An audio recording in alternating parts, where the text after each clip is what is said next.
Should be shareable right here. Break up with me?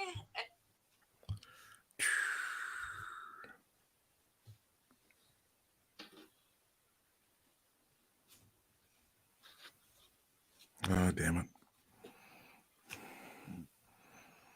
I just had it.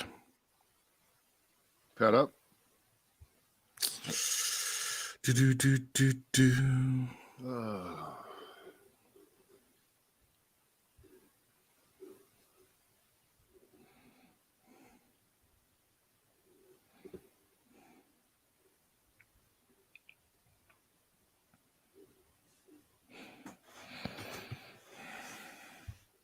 You enjoying that Raiders winning streak?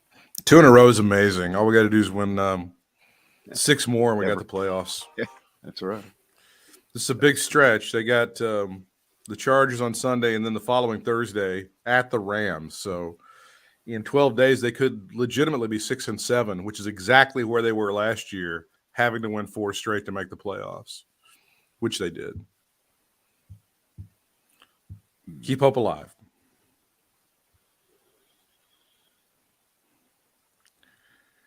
Keep hope alive. Tomorrow, I'm going to be watching your favorite basketball team live. Oh, is that right? Yep. What is that? My favorite basketball team is the Greensboro Swarm. No, starts with a D. Do I have a favorite basketball team that starts with a D? Starts with a D. You love it? You used to like the coach's name? Started with a K. Oh, you're going to go to – you really are? You're going to see their stupid new coach after they got blown out of the gym by Purdue? Yeah, you know who they're playing? Who are they playing? Oh, The Ohio State University? Yes, they are. So you're intent on seeing Ohio State lose twice in a week. Okay. No. I'm looking for humiliation twice in 1 week. I appreciate the commitment to flogging oneself. I mean, if anybody can appreciate something like that, it's me. And at this point of basketball, I haven't paid attention to anything. I have no idea whether Ohio State's any good or not. I have no idea. I don't know. No one knows. So it'll be surprising for everyone. All right. Uh-oh, what do you got? Is the Camp Lejeune water? A phone call from New York. Oh, this will be good. And I know who it is, and I'm going to hit the message button here. What is it? Kanye said this is the Super Jew conference call. If you go ahead and just buzz in. Close enough. I know who it was. All right. It is the Brad and Britt cast. We are always happy that you've chosen to spend some time with us, either here on the podcast or live in the 1:30 hour Eastern time on the usual platforms that do stuff like this. And one of them is called Gorilla. The other is called Hermaphrodite. There's Stitch Face. I don't even know. There's so many of them. It just confuses me. Why do I feel like if we were on those platforms, we'd be making a lot more money? Hermaphrodite's been stiffing us. Yeah. That's all I'm saying. Yeah. Good God. All right. Boy, we got a lot of ground to cover and plenty of time to do it, actually, if we wanted to. But so here you go. Anti-Semite of the year. Elon proves once again that just because you're rich doesn't mean you're smart. Peter Douchey gets smacked down by Admiral Kirby. Bill Cosby to ask Trump, "Did you steal the cookie? Did you steal the cookie?" It's more than nice to be an important NC State scholarship football player. Actually, it's profitable. And Joe goes Harry Truman on us. He goes full Harry Truman on us this day. Hey, let's do Elon because we haven't talked with about stupid ass Elon Musk in a while. So let's catch up with what's going on with America's pasty billionaire. Here you go. And again, I know you're not a big Twitter guy. You're a little bigger than I am, but not that. It's not your thing, right? For the most part. I'm out there and I'm still hanging in there. I've always said, we talked about this with our friend Brian Williams. I am conditional when it comes to Twitter. I can leave at any moment. Right. And if it went away tomorrow. Oh yeah. I would probably, I'd be able to somehow make it through the days. Okay. But you really would have to pay attention 24/7 to see the shifting rules, the hypocrisy, the whataboutism, the so-and-so is now not suspended, so-and-so has been suspended. You know, he just, you know, whatever side of the bed he wakes up on, he must take a lot of naps because he keeps getting up on a different side of the bed and changing the rules.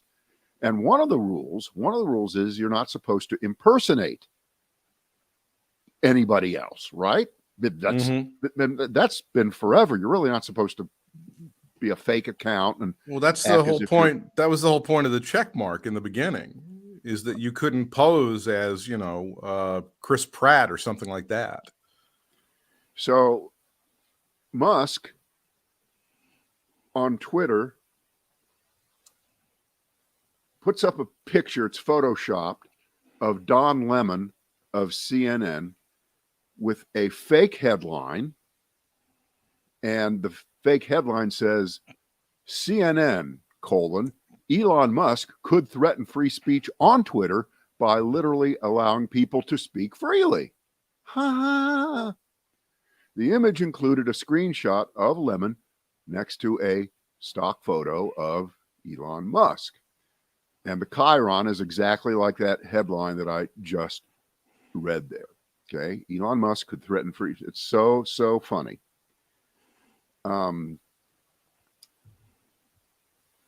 Twitter users immediately added a disclaimer to Elon Musk's tweet, reminding visitors to Twitter that the CNN story is fake, that it's not real. The screen cap in this image is not real, originated from a satirical website. The headline never appeared on CNN. Be better, was the answer from CNN's PR team. That's kind of taking the high road, right?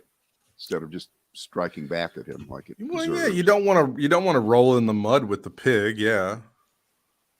CNN aired no such report about Musk threatening free speech, and the chyron has been digitally altered to add the text. Elon Musk responded to CNN's response to his bullshit, saying a full-length LMAOOOOOO. He wanted you to know that those are the initials for laughing my ass off. Even I know that one. So does he have a death wish for Twitter, Britt, or is this just some plan that's so brilliant that people like you and I just can't see the end point, which, if I'm correct, he wants to make Twitter the all-purpose everything. He wants it to be where you do your banking, where you get your media, where you send messages. He wants it to be something equivalent to whatever somebody over there in China has. It was that WhatsApp or I don't know what it's called. But I don't know how you get there by doing this. I just don't understand it. Maybe you know more than I do. No, there's no grand plan. I mean, there's no there. This guy is not a very smart guy, and he keeps proving it every single day. I mean, you think about very serious people who were billionaires over the years. You think about like Warren Buffett. Warren Buffett, was he flying over to Davos, opening up rich guys' hotel rooms and spraying fart spray in their room and then laughing and running off? I mean, you didn't hear about that? You know, I'm sorry, but this is, if you have time for this shit and the funny thing about it when it comes to Twitter is it's not just him farting around and fucking off. There's like really serious banks that you've heard of that have billions of dollars in assets who help finance this thing. And they're watching their shit just go right down the drain every single day as he fucks up one thing after another, you know? I don't mean to. Maybe I'm getting into inappropriate territory here, but he is on the spectrum. He has Asperger's syndrome. Right. A lot of very And- intelligent people who were considered geniuses. I think they said Einstein possibly had Asperger's. Right. And I haven't seen one of these segments for years, but I remember, 30 years ago on 60 Minutes, they would do the segment about the blind 7-year-old who played like Mozart. Okay. He had a disability just beyond belief, couldn't socialize, could barely speak, but could play the piano brilliantly.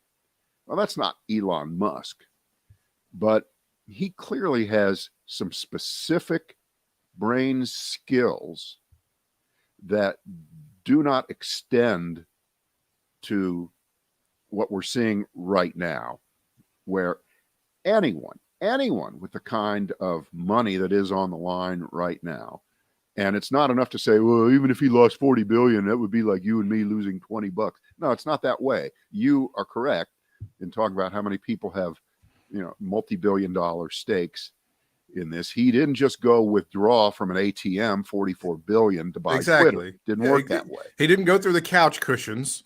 He didn't go to the change jar, Yeah.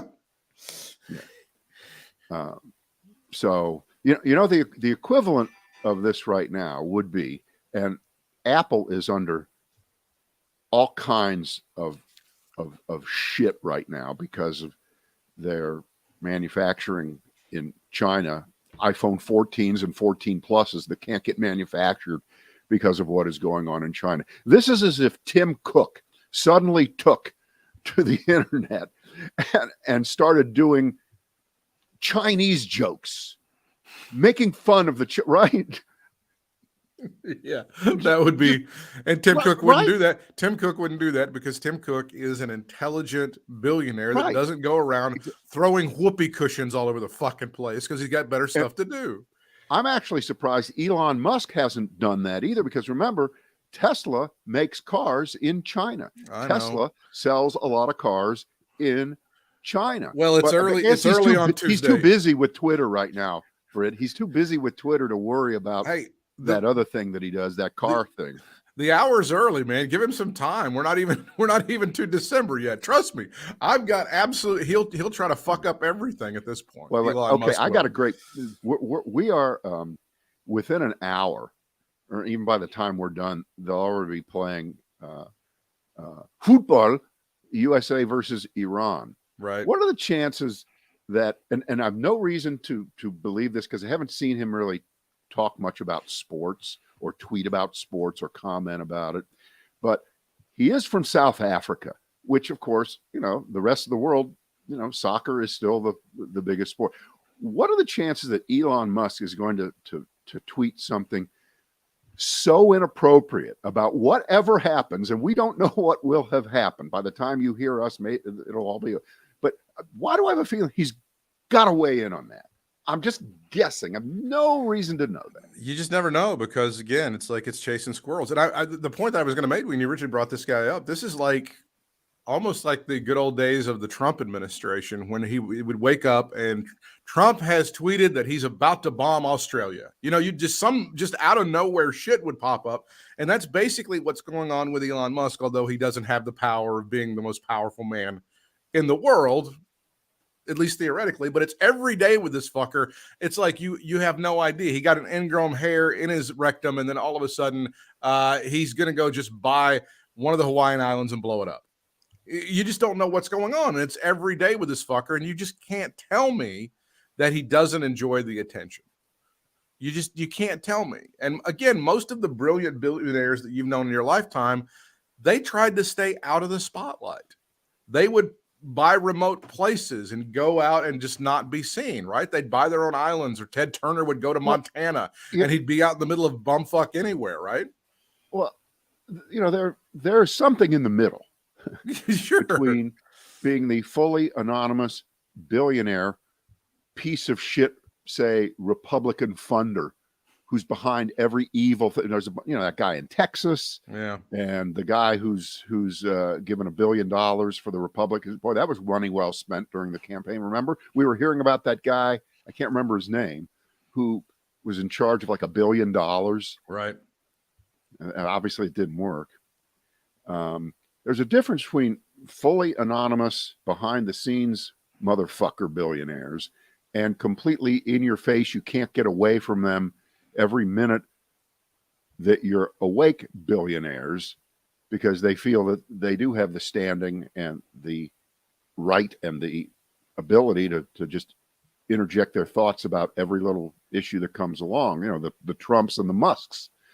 There's something in the middle there. There really is. But eventually, I mean, all of these assholes eventually get exposed, whether it's bankman fraud over at FTX or whoever, these supposed pasty white geniuses. They eventually, somehow, some way, either by their own hand or by some other way, they eventually kind of get exposed.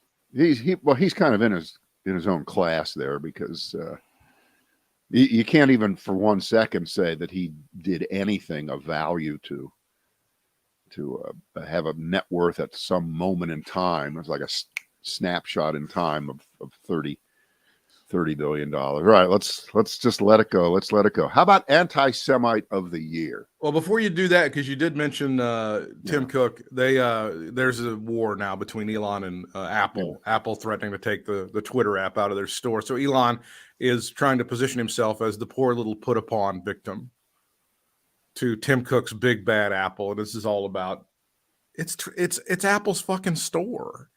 It's what they do. I mean, they can put whatever apps or take whatever apps they want to out of there based on whatever terms they had.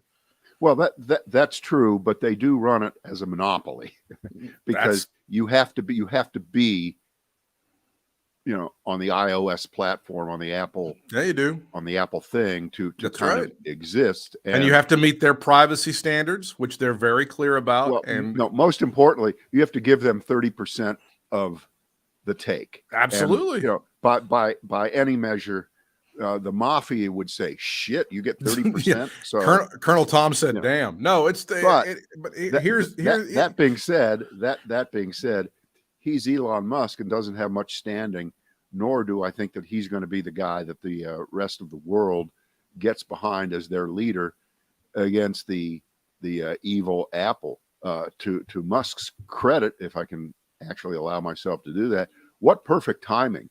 Way to go after Apple when right now at this moment, they're trying to deal with the fact that they're just not going to be able to produce enough phones for the demand because of what is going on in China. And by the way, I got to give you triple props. Oh, wow. From yesterday, because I saw it justified this morning. You were talking about the fact that the protests in China against the lockdowns and the just completely inept way that President Xi has tried to enact this zero COVID policy, now even using the military to go full 100% spying and police state against the protests. And they've even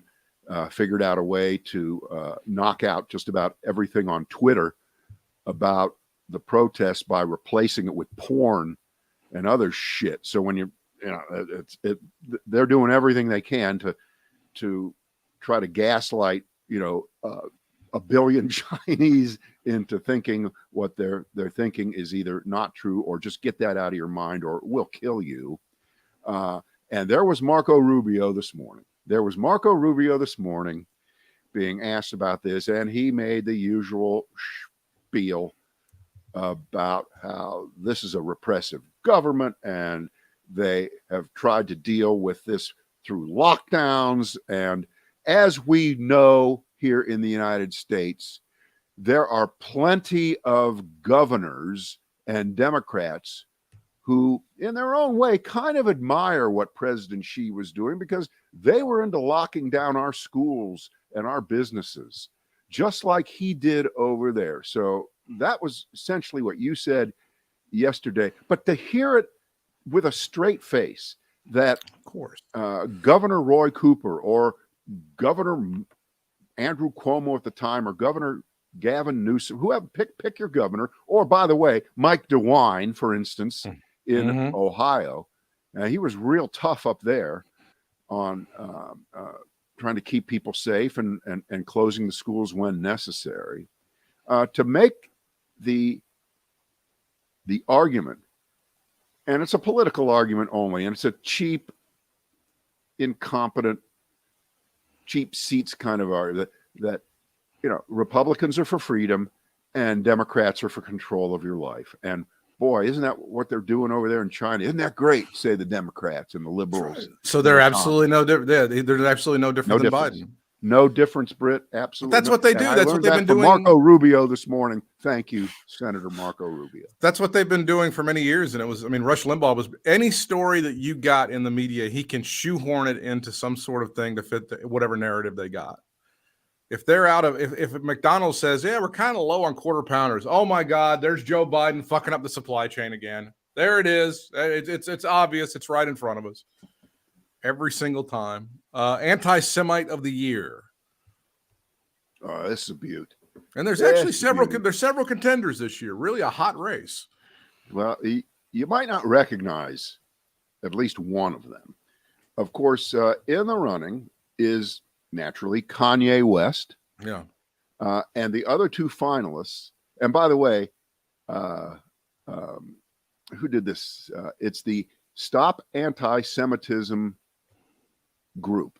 That's their name. They're called Stop Anti-Semitism. The other two finalists are a guy named Mohammed Hadid, who is the father of Gigi and Bella Hadid.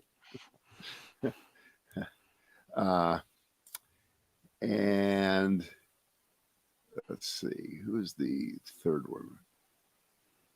Oh, he's the white supremacist and founder of the Goyim Defense League. There is one. He's called John Minadeo II.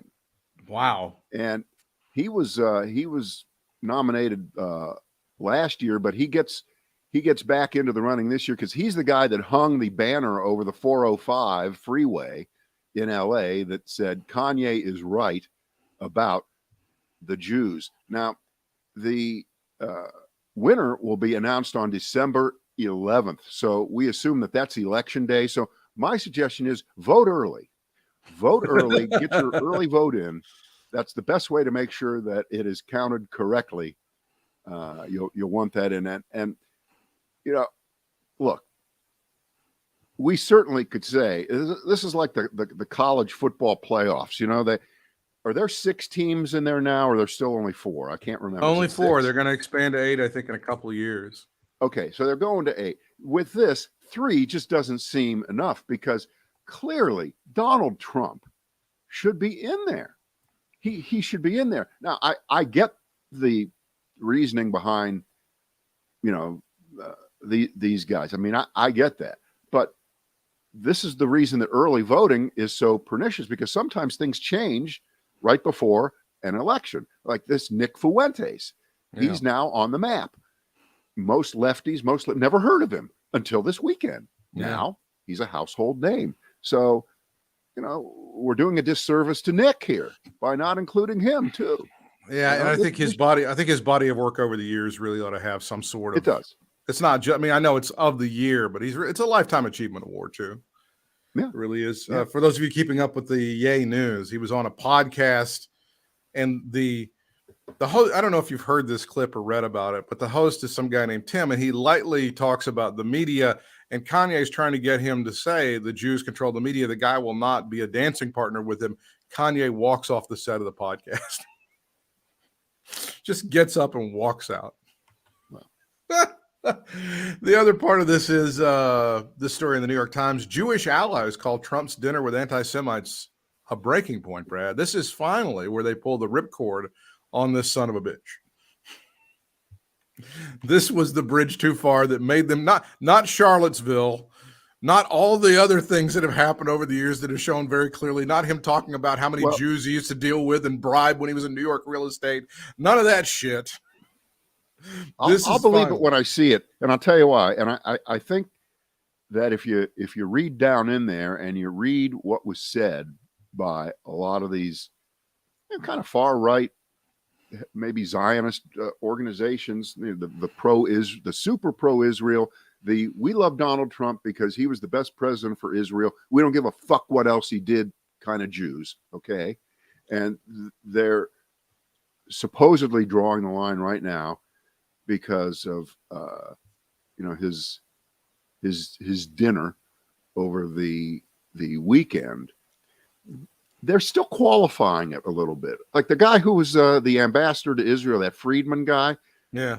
He threw in this is not who we are. This is not who he is. He's better than that. No, he's not better than that. And that is who he is. And if you come to that conclusion after all this time, that's the best you've got. That's what you've noticed, that really isn't who Donald Trump is, the kind of guy who would have dinner with Nazis, and I love it. And I stole this from the Pod Save America guys. Okay. Dein Kampf. Dein Kampf is the name of the occasion. I'll tell you what, that's strong. That's very good. Strong line. So again, the Jews that are still hanging in there with Trump, they basically are it's the ends justify the means. We have to put up with him having dinner with these people. He's so great for Israel and Jewish people that we'll take the stinky parts of him to get the good stuff. Is that essentially what they're going with? Britt, I can't get down into to the mindset there because you don't get to have it both ways. No, you don't. You don't get to do what you think diplomatically is great and that you should get the Nobel Peace Prize for, yet at the same time plow the ground, lay the foundation for essentially a wipeout of Jews in the United States. It's weird. Get them out. They control too much. We got to do something. And I'm going to sit down with people who really know what that's all about, this Nick Fuentes and the rest, and then pretend that I don't know what they're all about. And, I haven't even heard anybody for the last few days play but he has Jewish grandchildren. Oh, yeah. His daughter converted. You know what? They don't even try that one anymore. Remember that was a kind of. Well, that works against him in Kanye world. If you're with the Kanye people, the strings were being pulled by his son-in-law, and then according to Kanye, there were certain Jews that were pulling the strings on Obama. So again, you get back to this shit. You can't, and I'm speaking straight to Kanye. You can't have it both ways. If you can't be sitting down with Trump and thinking he's going to do your bidding. Yeah. Yet at the same time, ignore the fact that he has Jewish grandchildren. You're going to give him a pass on, or maybe you're going to say that's a cover. He's done that on purpose to throw everyone off the track. Because he's got a few token Jews around him just to make it look good. Yeah, absolutely. Once in a while, he'll eat some matzo ball soup just to think he's with you guys. He's not really. I mean, to go ahead and say that, okay, he's kind of an asshole, and yeah, there's some anti-Semitic stuff there, but it's great for Israel or whatever. It's kind of like, Pharaoh was pretty bad to us. He enslaved us and killed us and raped us, but we eventually, if it hadn't been for him, us rebelling against him, we made it to this promised land. Look what Pharaoh did for us. It was all very positive. Yeah. I mean, and it goes back to what I said originally, like the narrative that they want to build for you, for some people who are kind of like, I don't know, Trump is a bad guy. Yeah, sure, he does some bad stuff, runs his mouth and blah, blah, blah, tweets and all this other shit. But man, you got to pay like $1 for a loaf of bread, and you got to pay like $2 for a gallon of gas, and interest rates, your mortgage rates were down in the points. Britt, nobody's even bringing that up anymore. Even that's kind of fade. And you know what really helped? The price of gasoline was dropping all the last few weeks, all the way through Thanksgiving.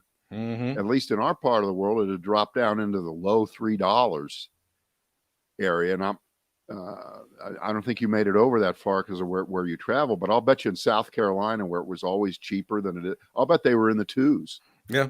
I bet they were in the high twos. Yeah, I saw some of those pictures and stuff. Yeah. It's weird you're not seeing as many pictures of people about the price of gas now that it's down. It's odd. Very strange. Which odd. brings us to Peter Ducey. Oh, yeah. That's the son of Steve Ducey, who's one of the three hosts of Fox and Friends. Peter Ducey is worked himself up by his bootstraps White House reporter for the Fox News channel, where their slogan is nepotism, you're damn well right. Okay. And here he is. This was on Monday. And I know nobody watches the White House press briefings anymore, or certainly State Department press briefings. And they're all on if you want to see them. And this is Admiral John Kirby, who is the spokesperson these days for the National Security Council. Pretty big deal. And I'm kind of surprised he isn't the press secretary for Biden, because he's that good. Yeah. He's that good. And here's Ducey trying to just trap him, just trying to kill him on the hypocrisy of Joe Biden wanting us to do business with Venezuela and take Venezuelan oil when Joe Biden is trying to shut down energy production in this country. No more drilling. Close the wells. We all should be driving Flintstone cars with our feet on the ground, because Joe Biden is a radical socialist, Al Gore, tree-hugging, environmentalist wacko. So here's Ducey trying to just pin, and he does a great job of it. You'll hear this. He will just pin Kirby to the floor. Kirby unable to defend himself under the withering questioning of Peter Ducey. Do that peacefully. Okay. And on the sanctions relief for Venezuela, Yeah. why is it that President Biden would rather let U.S. companies drill for oil in Venezuela than here in the U.S.? That's not an accurate take on the president's view. Earlier this month, he said no more drilling. There is no more drilling. The president has issued 9,000 permits for drilling on U.S. federal lands, Peter. 9,000 of them being unused. There are plenty of opportunities for oil and gas companies to drill here in the United States. Chevron speak for this particular issue of sanctions relief. Oops. Oh, what happened? What'd you do? Hang on. He was about to he had a tickle in his throat. He was about to lay him to waste. Yeah. Well, you get the point. Get yeah. the point. He went over and over. I'm sorry that disappeared that way. It would have been good, but it still was good. Even he just killed him on that. Well, because he tries to fucking tries to do here's all the this point. stuff. The point is that they're going to allow like one oil well to be drilled in Venezuela. One. And any oil that would come out of there, which would be small amount, had to be sent to the United States if it does come to fruition. And it's a nothing burger. But he's trying to turn that into the headline, as you could hear, of Biden doesn't give a shit about the environment of the planet, because drilling is drilling anywhere, isn't it, Admiral Kirby? Fuck you, Ducey. And this is what the essence of Fox News is. This is what they do 24/7. You know, their slogan should have been word of the year 20 years ago, 25 years ago, when they start. We gaslight, you decide. Ducey is so obnoxious with this. You know, the thing about Biden is he likes to go out and he'll have ice cream. He'll go get an ice cream cone when he's out on a visit or something like that. Peter Ducey's question, I would just want to ask, the president enjoys ice cream. You know who's not going to be having ice cream with their families? This woman that was raped by an illegal immigrant. Why is the president in favor of people getting raped by illegal immigrants so that they cannot have ice cream with their families? I mean, that's the kind of shit that he does constantly, every fucking single day. Speaking of shoehorns. Yep. Bill Cosby to ask Trump, did you steal the cookies?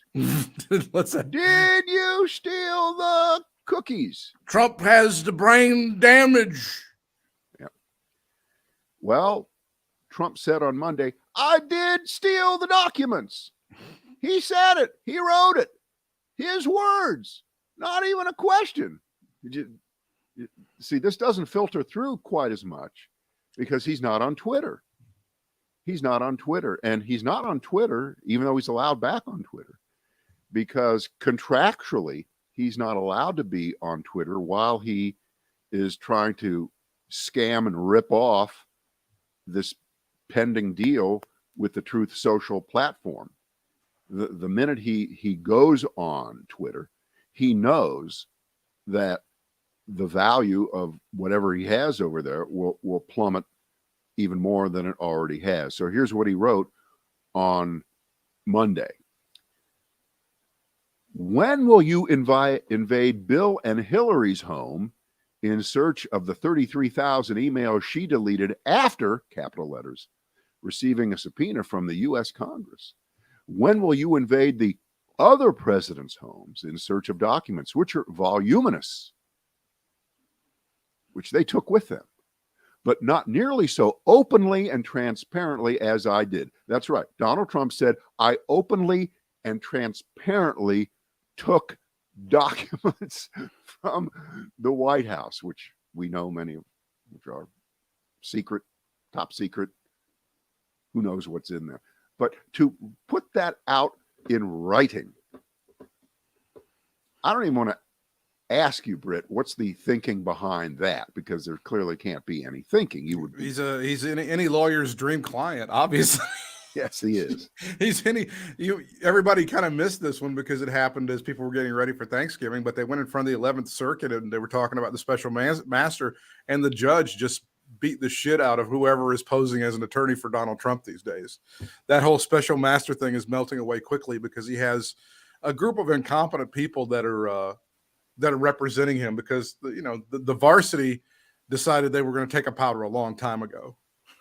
So.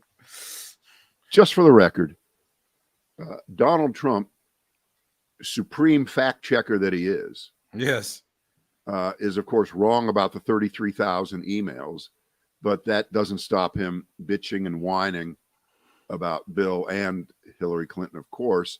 The National Archives released a statement long ago now saying that previous presidents did not steal the documents. They did not steal them. They didn't steal the cookies either.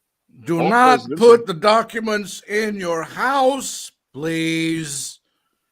All presidents are given 12 years to review or even use past documents, but they have to go to the National Archives to ensure that those documents are recorded under the Presidential Records Act. So if you really want to be generous here to the president and just say mistakes were made, he didn't know the rules, he could have done the correct thing, which is move to Mar-a-Lago. All the documents go to the National Archives, as has done in the past, and then he could have gone up there on a little visit and found exactly what he was looking for, which in his case was either the trivial bullshit that he wanted to use to impress people when they were visiting him in Florida, or the really super secret sensitive stuff that he wanted to have in his possession some way or the other, maybe Xerox them, take them with him so that he could sell them off and sell out the country. He could have done it the right way. He could have sold out America the correct way. No, he just decided to have box loads of shit put on the airplanes and delivered to his house there. So this is an unraveling.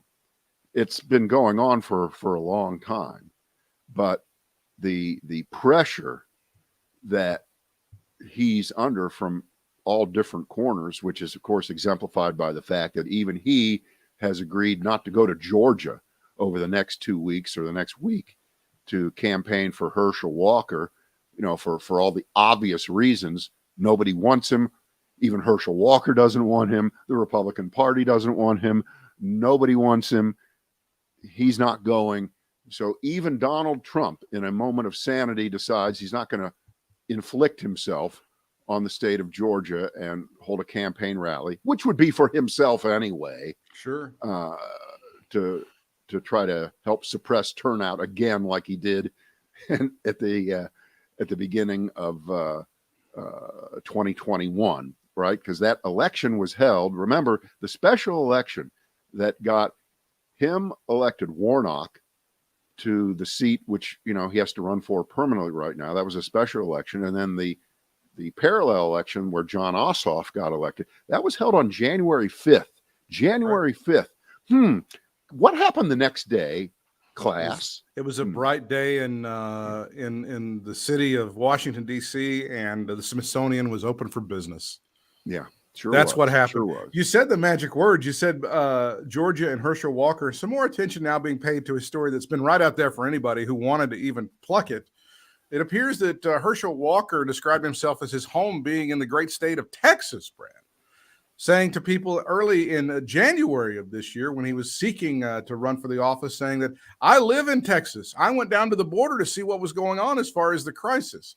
Democrats in Georgia now asking for, hey, there's residence requirements for running for this seat. I don't know if he's particularly doing that. Again, it's been a story that's been out there for anybody to see. We had the Reverend a few weeks ago. We played from the speech, and he was talking about how those folks from the Republican Party moved Herschel Walker's ass right to Georgia to set him up to run for the United States Senate.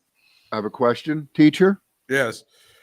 Did he at least do the phony bullshit minimum, which even the beleaguered, now relegated to the dust heap of political history, Dr. Oz did, which is establish the bare minimum legal residence in Pennsylvania in order to run, even though, one of the funniest things, one of the funniest trollings of him was, over the summer, I think somebody bought a banner to run at the back of an airplane along the New Jersey shore. Okay, yeah. So that everybody could see it, and it said something like, welcome home, Dr. Oz. We don't want to lose you, or some shit like that. He really lives in New Jersey. I can't remember what the banner was. It was funnier than that. My guess is, I haven't even read the story yet. I'm just guessing that Herschel Walker is so sloppy and so stupid, and the people surrounding him not much better, that they may have decided to overlook this and think that it just wouldn't matter. Correct. And they would do that under the guise of, well, in Congress, you don't have to usually live in the congressional district where your seat is. You can live like in the next one. And nobody usually makes that big of a deal out of it. It happens all the time, especially because they redraw the districts and things of that sort. So you can't be expected to keep moving if they redraw the line. I'm just guessing there's somebody there who thought this is not going to matter because Herschel Walker is a hero in Georgia. He did not play for the University of Texas. No. He did not play for Texas A&M or Baylor or anybody else or the University of North Texas. He played for Georgia. And that's all that matters. He's one of us. He's one of ours here in Georgia. And who cares where his house is? I'm just guessing that's what happened. Herschel Walker, the Republican running for the Senate seat in Georgia, has continued to claim his Tarrant County home in Texas as his primary residence. According to Axios and CNN, this potentially breaks both Texas tax laws and some Georgia rules on establishing residency for the purpose of voting or running for office. All right. But they have not, right, isn't it? Well, they haven't tried in any way to explain it. They're just trying to let this thing kind of go away. They think it's going to not. Of course, they didn't think it was a thing. And you know what, Britt? It really isn't a thing because Herschel Walker is so unfit. He's so stupid. He's such a moron. He is such a sad CTE victim without the brain power to do even the minimal amount of intellectual work that it takes to be a U.S. Senator. And by the way, that's not a lot. No. Okay. And we've had some just dumb fucks be U.S. Senators. We have some now. Yeah, we got two from, we got a couple from North Carolina that are just geniuses. We got a couple of lightweights now. But, compared to Herschel Walker, they are a couple of Einsteins. They are. But Tuberville is a moron. Oh, yeah. He is a moron. He's dumb. Okay. I don't even remember him being such a great football coach. I could be wrong. He had his moments, but he was not. Yeah, he didn't. Yeah. He wasn't. Yeah. So, And obviously the smartest coach in professional sports right now is Steve Kerr of the Warriors. I wish he would run for office, but he's got such a good gig right now. He probably doesn't want to go through the crap. Popovich for the Spurs was also another guy that's Popovich is now too. Popovich is still about 10 years younger than Biden, so I guess he's got a lot of time left. What a mess! What a mess. Let's see. We do. You can do either the NC State story or Biden goes Truman, whichever one you want to pick there. Let's see here. This one's weird. Maybe this is just typical across the country. This is from late Tuesday morning. A collective that was funded by North Carolina state supporters will guarantee at least $25,000 in name, image, and likeness payments for each Wolfpack scholarship football player next year. Another sign of how quickly recruiting and roster management has changed in the college football era in the NIL. Again, that's a name, image, and likeness era where you can get paid just like a professional for endorsing shit. You're seeing college players right now doing commercials for even national commercials for like Dr. Pepper. Right. All right. So to get the payments, and this is called the Pack of Wolves Name, Image, and Likeness Collective. Wolfpack football players have to do monthly work on behalf of charitable organizations who will get free publicity and help from athletes. Let me translate that to you.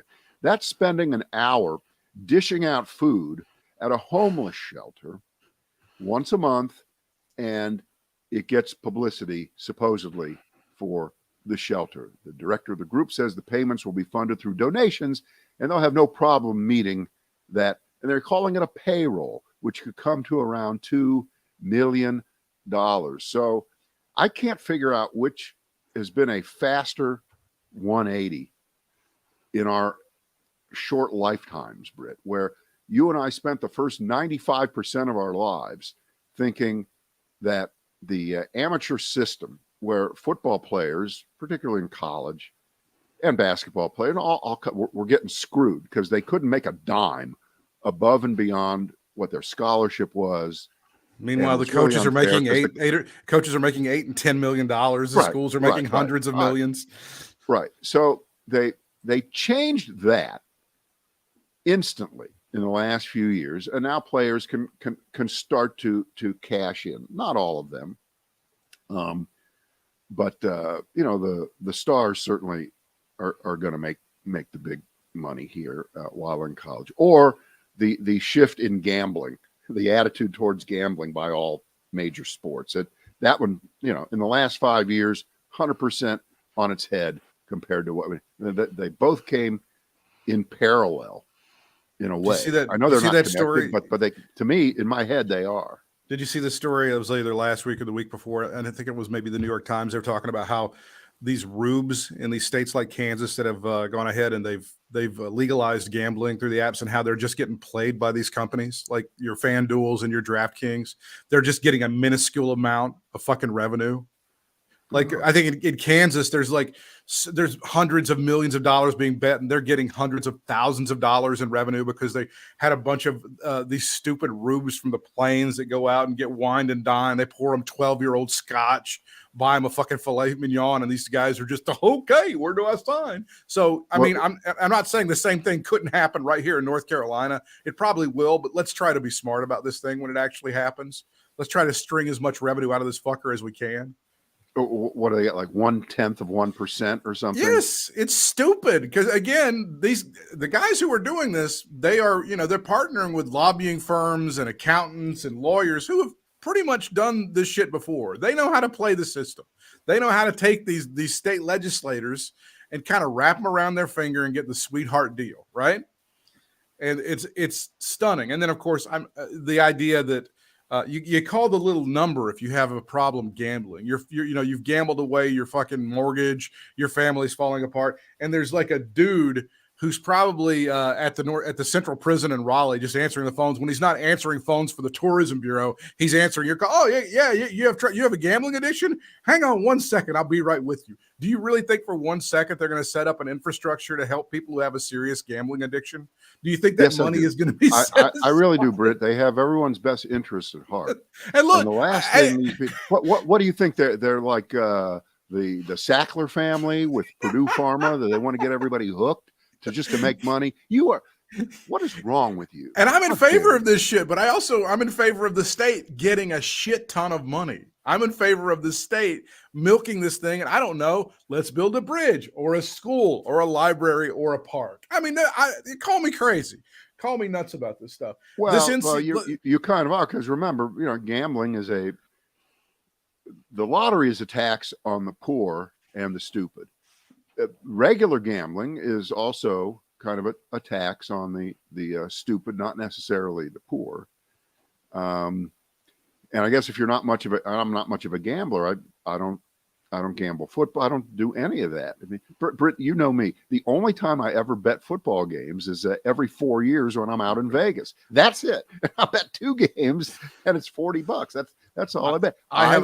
I repeat again, I like to lose money the old-fashioned way in the stock market. I like to lose it that way. It's fun. It's going to happen, and I think the state should capitalize it. And are you going to ask me if the state has a vested interest in people getting on those apps and gambling? You're damn right they do. Does the state have a vested interest in somebody going to the liquor store and buying a fifth of bourbon? Yeah, they do. They control of course they do. So our hands are already dirty on this. But my point is, let's soak these guys. Now, let me get back to the original point, which this thing at NC State. I commend these people at NC State for doing this. It's great, but it also is polishing the turd that is college football. College football exists in the way that it does so that the NFL can have a free farm system. There's a reason that those guys are billionaires. There's a reason the NFL is the number one sport and they make so much fucking money. They've got a free farm system. Britt, you are going to love this comment here. This is the guy who's the chairman of the board of the Pack of Wolves Name, Image, and Likeness Collective. This is the guy who's came up with this bit. He says, NIL is like the love child or oops baby that many families have. You can kick it to the curb or you can bring it in the house and love it. We got this new baby. This new baby needs to be fed and be taken care of.